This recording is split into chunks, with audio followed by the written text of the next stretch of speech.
got the mic in hand. David's laughing like a one-man band, talking disco, bell-bottom flares, and a little bit of scripture to say your prayers. It's the past, it's the present, it's the holy air. Sit back and join us, Bible, bibs, and a prayer. Bible, bibs, and a prayer. We're keeping it real. From the red, white, and blue to the spinning wheel. It's stories and devotion, good vibes to share. Come on and listen to Bible, bibs, and a prayer. Good morning, America. Good morning to you, my friends, my comrades. Another sunrise, another chance to shine. A week has almost come to an end. And what have you done to make this world a better place since we last came together? And baby, no, it's not snowing outside. I love this hat because it feels so comfortable. But I'm already getting warm, David. I was going to to say, about 2 minutes about all you can last in that hat. Yeah. Did you go out and make that mark in the world? If not, you still got time for the weekend. Let's do it. We can do it together. Make the world a better place. You know, let's try that. All righty. Did you take the time to make some memories with your friends and loved ones this past week? And the great thing is, as I always say, there is still time. There's still time, my friends, to go out there and do just that. To be great and do something special for someone else, especially someone you love, or better yet, a complete stranger. How about that? But let us wake up our friends and seize the day. I don't know about you, but David and I, let me get her on here. Still got to get a new cowboy hat. David and I are all saddled up, ready to go this beautiful morning. So come on. Open up those eyes, grab yourself some giddy up and go, some rocket fuel. Now that's up to you, what gets you going in the morning. I tell you, Dave, there's not a lot that really gets me going in the morning. Yeah, I can relate. Yeah, I mean, and it's not good for you, whatever you do put in your body. Yeah. Get you going, get you all, you know. But hey, whatever it does to get you going, grab it. Let's go. The weekend is almost here. Saddle up and let us hit the trail together. And baby, we're charging. We're not dragging. No. We are charging into the weekend with joy in our hearts and that smile on our face, as well as a big old grateful heart. Come on. You can do it. Yes, you can. You're almost there. You know, think about if I had a Snickers bar on a fishing pole on a line right now saying, come on, you can do it, you're almost there. Yes, the weekend is upon us, almost. And I tell you, what plans do you have? Let us know. Come on, we're heading into some beautiful weather, a bunch of festivals coming up. Before you know it, hey, October 18th, we are having our fall festival here at Roxford Church. It's on a Saturday. We do trunk or treat, and we got hay rides. We're going to have a blow up, which I've already been banned from, which I think is discrimination. I'm telling you right now, somebody needs to come up with a big boy jumping thing. You know what I mean? Yeah. Boy, I'd like to see that one. How many plies that would take. We got a 25 ply here, along with 6 blowers to keep it going. Yes. Hopefully you've had a good week. I've had a good week. It's always a good week. Again, you got to look for the good, people. Come on, we can do that. We can look for the good. We can see what God has blessed us with. Don't let that old dirty dog, Satan, the devil, grab a hold of you and drag you through the sewer. No, sir. Not today. Because you don't want to know why. I'm a walking, talking new creation of God. And I got joy in my heart. I got it on my lips. And boy, I always got something coming out of my lips. But hey, that's a good thing. Are you the type that people want to be around? Or are you a Karen? Or are you a Debbie Downer? I don't think we ever figured out what a guy's name is, did we, Dave? I think it's Chad. I'm pretty sure it's Chad. All right. You want to be a Chad? That's right. We did talk about that. But no, nobody wants to have a Karen or, the Eeyore syndrome. Come on, man. Make people laugh. Make people feel good about themselves. Shake it off. Come on. Ooh, boy. I got to hit the gym. But yeah, you can do this. We can do this together. Stand in front of the mirror. Brother Jim said I can. David said I can. Oh, yeah, we need to come up with a song, David.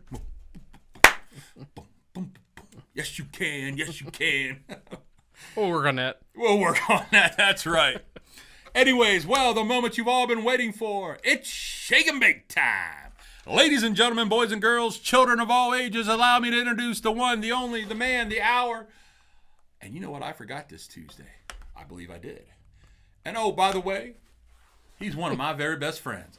Mr. David. How we doing, my friend? Thanks for noticing me. Oh, my goodness. Bust out the Eeyore there. We need to get an Eeyore hat. Doing good. All right.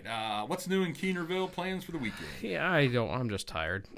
I mean, I think a lot of people can relate. You work all week, and you got kids, and it's just by the time the weekend's here, it's like if I can get a weekend where I don't have to do anything, I'm good with that. Mm-hmm. So, no running, no tasks, no chores. I mean, there's always stuff to do around the house, but things you want to do. Yeah. Oh, I know what you're saying. It's just like the other day I was out working and I almost fell asleep driving to Steiner. It's just like, no, I get it. And it's just like someone else was saying, your eyes are just so heavy. Yeah. And you know, I did my sleep study, and shout out to Cleveland Clinic for that My Chart thing, which I tell you, it takes me forever to get in that because I never remember my password or my username. You got to go through all that. Ugh. So I get my sleep study results. Now, David. Yeah. I got no clue what it's saying. You need a doctor to interpret it for you. Well, that's what I'm hoping. Somebody calls me and says, okay, Jim, I think they got to increase my pressure. I think. And, of course, shocker, everybody, the patient needs to lose weight. Oh, man. Did not see that one coming. That's the joke of the day right there. Really? How much education did that man spend on, and how many years of college? And did we really even need a scale for that? Yeah, I'm dying on that one. I'm dying. I'm sorry. You know, you get to the point you're so tired, anything's funny. Well, the whole sleep thing, like 10 years ago, I would say, I can only fall asleep if I'm in bed. I don't know how people fall asleep, just sitting in a chair. Anymore, if I sit on the couch and I go like this, I mean, I might fall asleep right now just doing that. Put my head back, I am gone, out. Now, see, I don't have that luxury because with the CPAP, I'm hooked on it. No. I can't nap, I can't.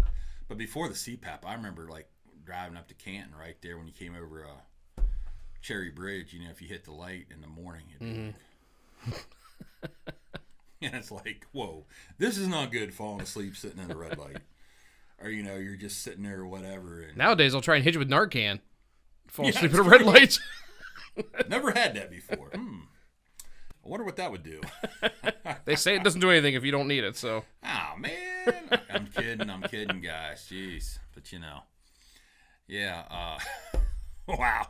I don't know how we got there. Way off track. Oh, tired. Yes, yeah, tired. Yeah, everybody's tired. Everybody's busy. And I got to be honest, last Friday, that's my Sabbath, and I usually, if I take a Sabbath, I'm always busy. But, dude, I slept the whole day. I hit that wall. Yeah. I had nothing left. And it was so good. But then the next day, guess what? You still feel tired. Yep. And it's like, man, I just slept so much. It takes more than one day to make up for does. weeks worth of missed sleep. David, I found it's all here. This is the part that never shuts off. Yeah. The physical part, I'm not as active, but trying to get better, doing more things. But, man, it's that it just don't shut off at 5 o'clock. Yeah. You get phone calls. And I'm not complaining, guys. I'm just saying, welcome to the life of a pastor. The other night, 3:30 a.m., guess who knocked on my door? The Holy Spirit. Yeah. Let's talk about your service for upcoming, which didn't lean there. And I pray that one's coming, and I pray I didn't disappoint God on that. But, and I'm not complaining either because those 3:30 wake-up calls from God, they're very enjoyable. But I got to learn to take this stuff because I'm just sitting there preaching right away, and it's like, man, this is good. Then I can't remember what I said the next day. So, but, anything for the weekend, or you, like you said, you just chilling? I'm hoping just to be chilling. We'll see what transpires, but nothing on the agenda as of yet. So Yeah. we'll see how that goes. Yeah, I think our ball games are coming to an end, and and as a father, you want to see your child succeed. But man, some of these teams we play, I'm talking junior high volleyball. By the time you get your butt situated and feel good in the bleachers, it's over. Yeah. It's like, well, okay. But no, you want to be there supporting them all the way. But and David, I'm one. I would love to just go down. I've always wanted to be an offensive line coach. Yeah. I love that. That's what I was, and you got to have a certain mentality. They're a breed within the team, a special breed. Mm-hmm. From the weight room to out there to where, here, let me grab my... Uh-oh, he's digging. What's he digging for here? On the sidelines, baby. It's like this. And honestly, I'd be headbutting the kids. I would. Don't need a helmet. Well, not with this baby, but intensity. And I would love to go down and just... I have a hard time with coaches just sitting. Yeah.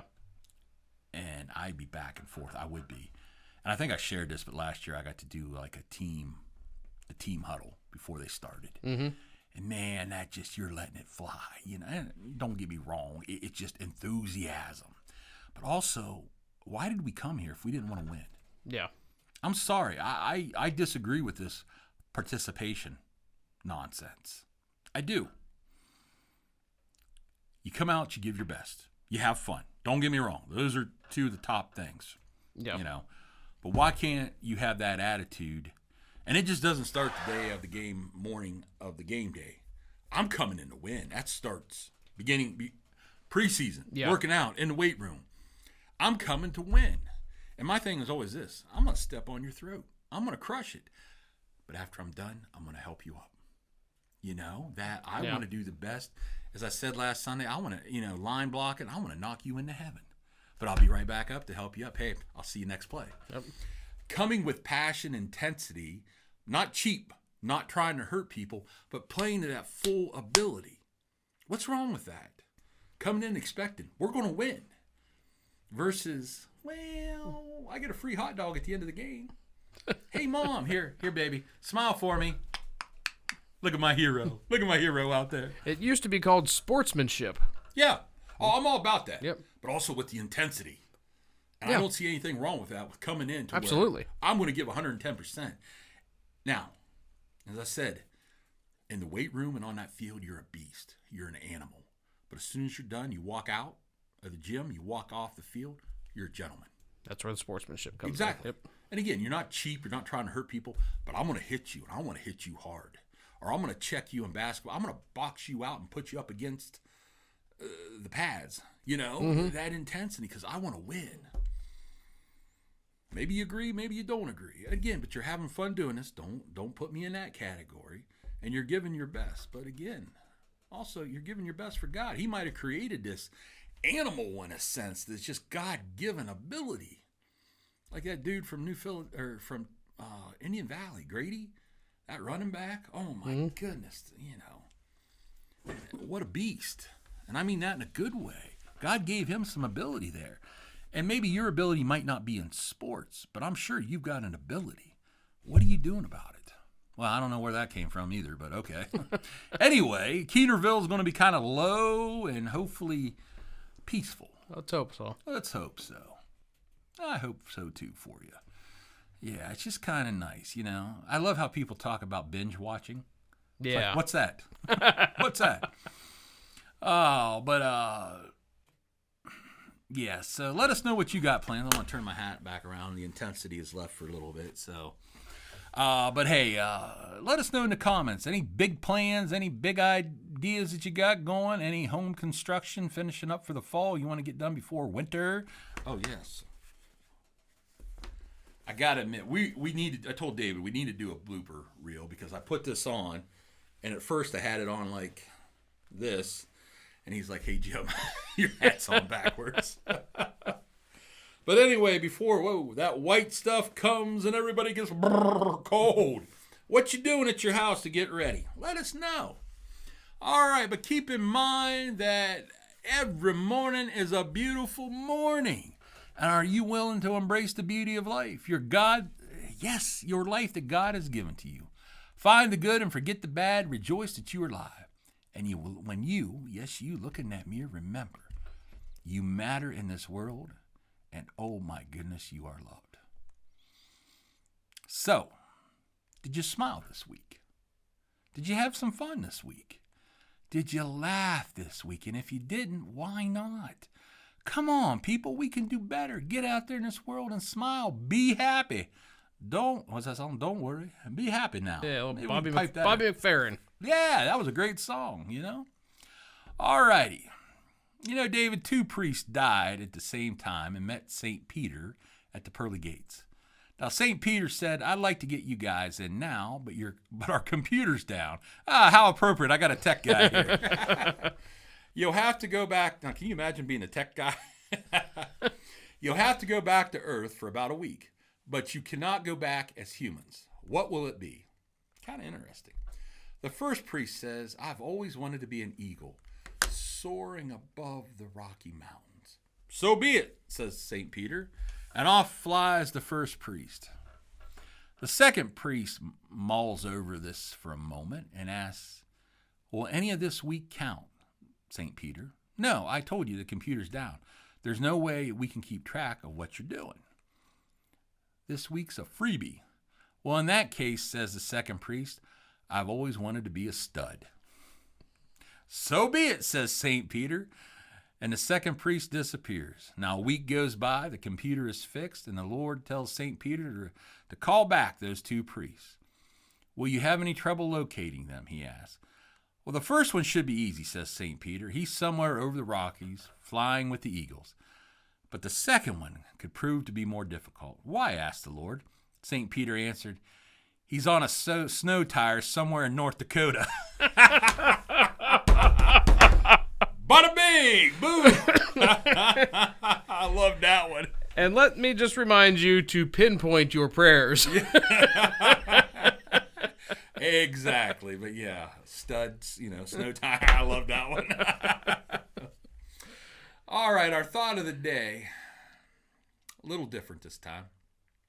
One day I hopped in a taxi and we took off for the airport. We were driving in the right lane when suddenly a black car jumped out of a parking space right in front of us. The taxi driver slammed on his brake, skidded, and missed the other car by just inches. The driver of the other car whipped the head around and started yelling at us. Now I can just picture this. Now my taxi driver just smiled and waved to the guy, just waved it off. And I mean, he was really friendly. So I asked, why did you just do that? That guy almost ruined your car and sent us to the hospital. That's when my taxi driver taught me what I now call the law of the garbage truck. He explained that many people are like garbage trucks. They run around full of garbage, frustration, anger, and disappointment. As their garbage piles up, they need a place to dump it. And sometimes they dump it on you. Don't take it personally. Just smile, wave to them, wish them well, and move on. Don't take their garbage and spread it to other people at work, at home, or on the streets. The bottom line is that successful people do not let garbage trucks take over their day. Love the people who treat you right. Pray for the ones who don't. Woo!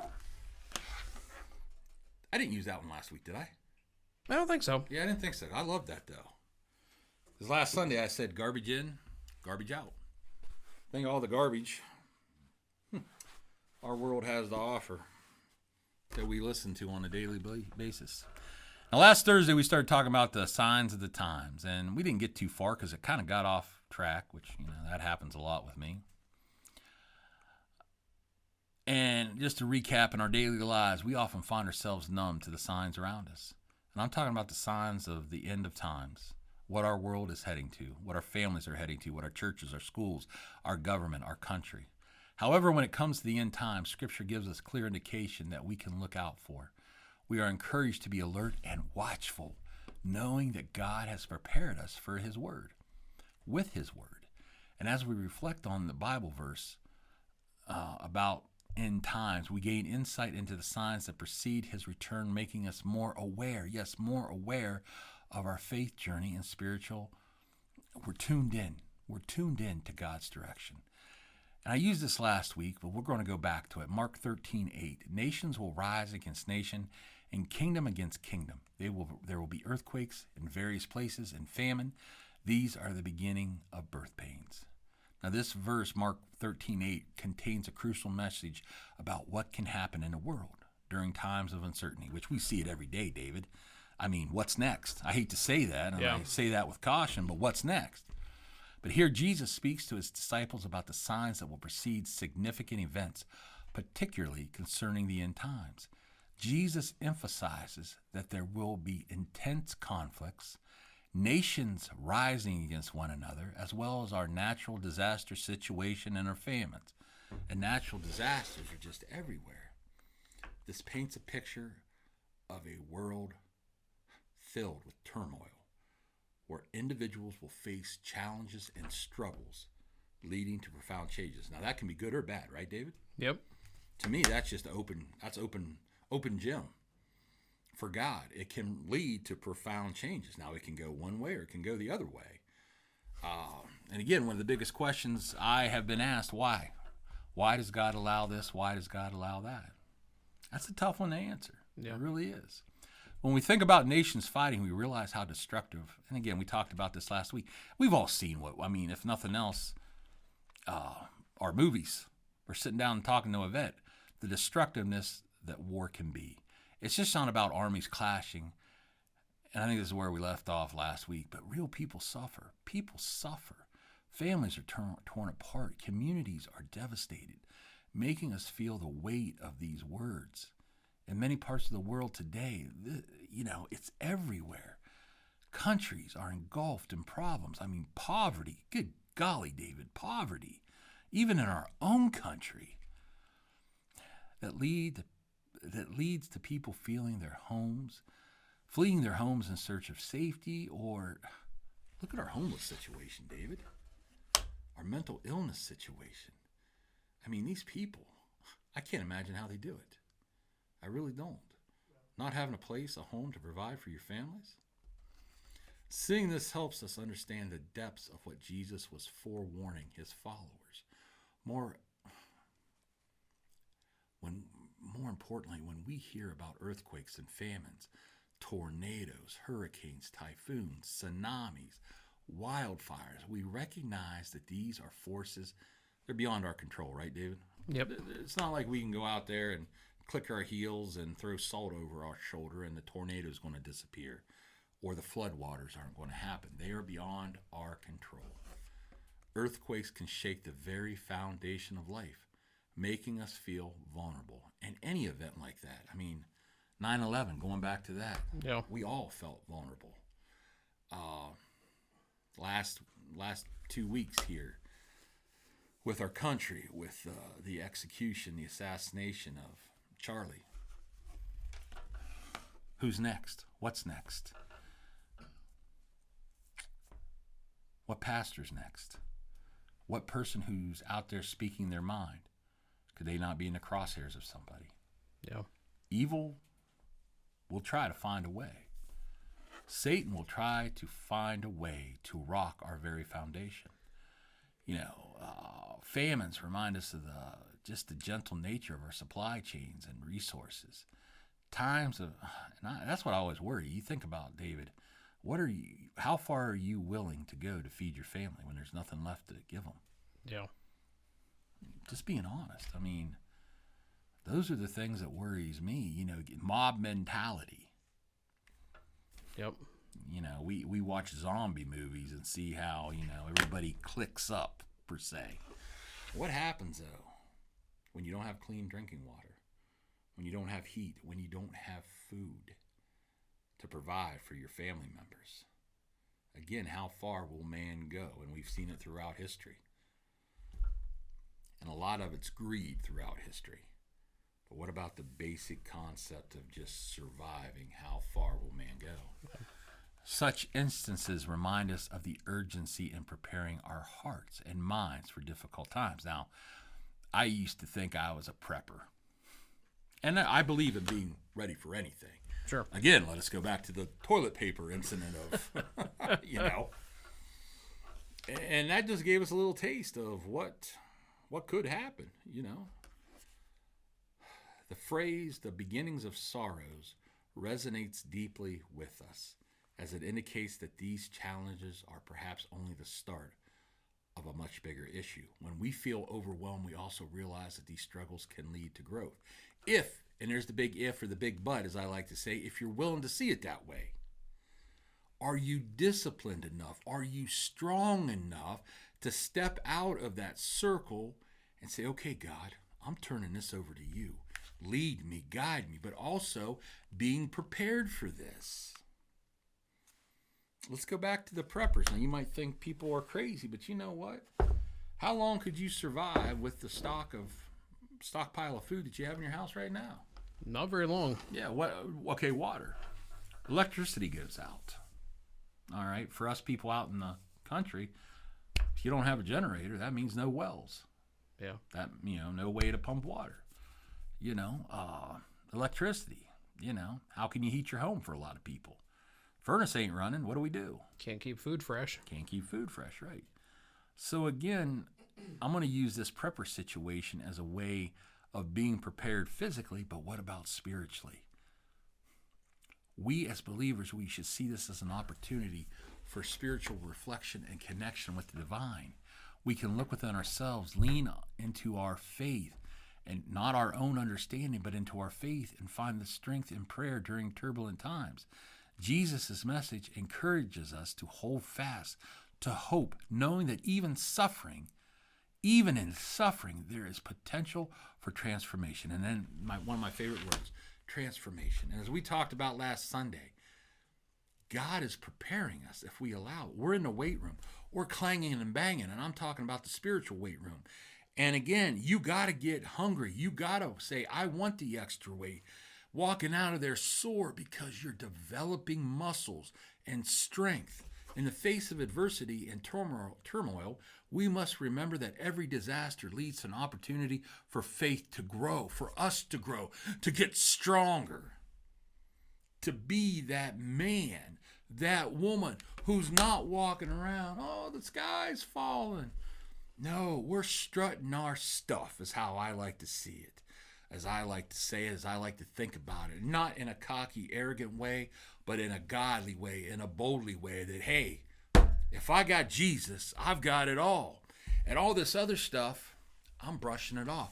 Because who's in charge? And I think we forget that a lot of times. God is in charge. And God's got a better plan, as we talked about Tuesday, than any of us do. So why can't we lean on his understanding, lean into our faith and say, all right, God, here's the keys. I'm riding shotgun with you, or you're riding shotgun with me, but we're on our way. How many people, David, just sit there, not doing nothing? Yeah. It's like, ooh, I got my comfy seat. I get it. I don't want to get out of my comfy seat either. But that growing pains, and the more you do it, David, would you have thought that you could put this together 30 years ago? Absolutely not. Technology didn't exist. Right. But you had to grow to keep up with it. Yep. Or you get left behind. Somebody else would be doing your job. Yep. Somebody else would be sitting here, and it wouldn't be as good. I'll tell you that right now. But yeah. It's not about what happens around us, but how we respond through our faith. Tony Evans. Jesus did not promise us a smooth journey without trials. Instead, he prepared us for what the inevitable struggles we would face. And think about that. That's what a good father does. He prepares us. He prepares us for life's storms, the valleys, the mountaintops. And again, to know what peace is when the good times are good and when the bad times are there for us. Do you know that peace? And look around, my friends. I think a lot of people, David, want peace. Just to know peace inside their body, inside their minds, their spirits. Yeah. Peace and hope. Hope for a better future. Hope for a better tomorrow. How about you guys? What's your hopes? Do you have that peace? And if you don't, look us up. Be more than happy to pray with you, more than happy to explain it to you. That no matter what you're going through, God, the Holy Spirit, He can provide that for you if you'll let Him. David, closing thoughts?